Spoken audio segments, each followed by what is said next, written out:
It's National Drowning Prevention Week, and once the weather clears up, which will be very soon, next week, many of you will want to get back outside and enjoy the water. However, we want to make sure you know how to stay safe in doing so. Joining me live this morning is Amy Ragan with Judah Brown Project to remind folks how they can avoid the dangers of drowning. Good morning. Thank you so much for coming in. This is a very, very important conversation to have. Oftentimes, I think it's something that we just let our guard down with, and that's when tragedies happen. Talk to us about how common drownings are this time of year. So July is has the most drownings during the year, in the month of July. In Texas, we have had a total of 61 fatal child drownings. And that's this year? Yes, this year so far. That's tracking worse than last year.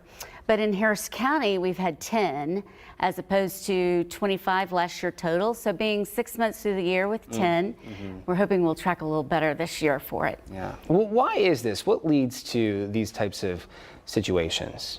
Well, I think what happens is there's just a lot of different things that can happen. So your family's out around the pool or out at the beach, and they trust flotation devices, and sometimes children think that they know how to swim. And so they may get out of their flotation device for a snack or a break, and they'll wrestle away and go back and get into the water. And that's when 70% of the child drownings happen. They forget to put those devices back on. You know, because they think they can swim, but they really don't know how to swim. Talk to us about what parents and perhaps children can do to help prevent these drownings from happening in the first place. Yes, so supervision is a big one. You need to be within arm's length of a non-swimmer in and around the water at all times. They can also, it's great to have water watchers, people who can, you know, but you shift them in and out about every 15 minutes, because I think as a former lifeguard, you know that after 15, the focus starts to, adults' focus starts to wane. And then, you know, in addition to supervision, it's putting up barriers. So, you know, fences around pools and locks on gates. Windows and doors that open onto the water should have locks and alarms on them. And then, of course, learning how to swim and CPR. Always knowing CPR is really an important aspect. Yeah. Whether you're a lifeguard or not. Exactly. Having that skill is really a bystander CPR has saved a lot of lives. So. Yeah. Talk to us about what safety in drowning prevention looks like at the pool, but then also at the beach. Is it different? Yes, it really is. So at the beach, we really recommend that everyone, whether they're a swimmer or a non-swimmer, to wear a life jacket at all times. And this is because the water out in the ocean is uncontrollable. There are currents, rip currents, waves, all kinds of things that you can't expect. And so type 2, type 3 life jackets are really the best when you're out at the beach. Around a pool, actually, you'll be surprised, no flotation devices. Again, because children think that they can swim. And so really you want to make sure that they learn how to swim. And for children under 5, they need to learn survival swim.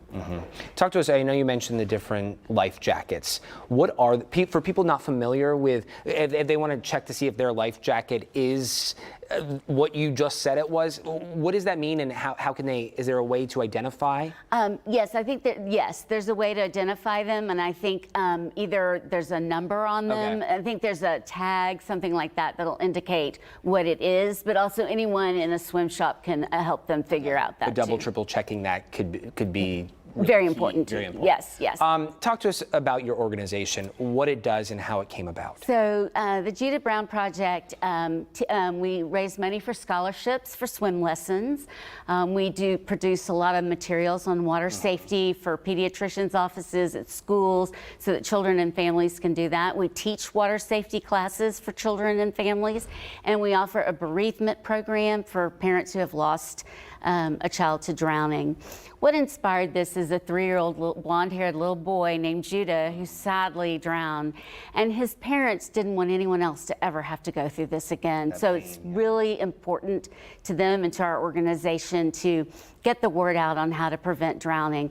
It's just so critical this time of the year. How did you get involved with the organization? What inspires you? Well, Mark Brown, whose family is founded Judah Brown Project, invited me to serve on the board. And honestly, I didn't know anything about drowning before I joined the board, but I was amazed at what this little organization is trying to do to raise money and awareness. And it's really inspired me to want to learn more about it and advocate about it too. Yeah. And I know this conversation really is tailored to that for children and parents. But if you are an adult and you do not know how to swim, it's not too late to learn. We have a ton of resources on our website, clicktohouston.com, where you can go to find out more information on those swim lessons.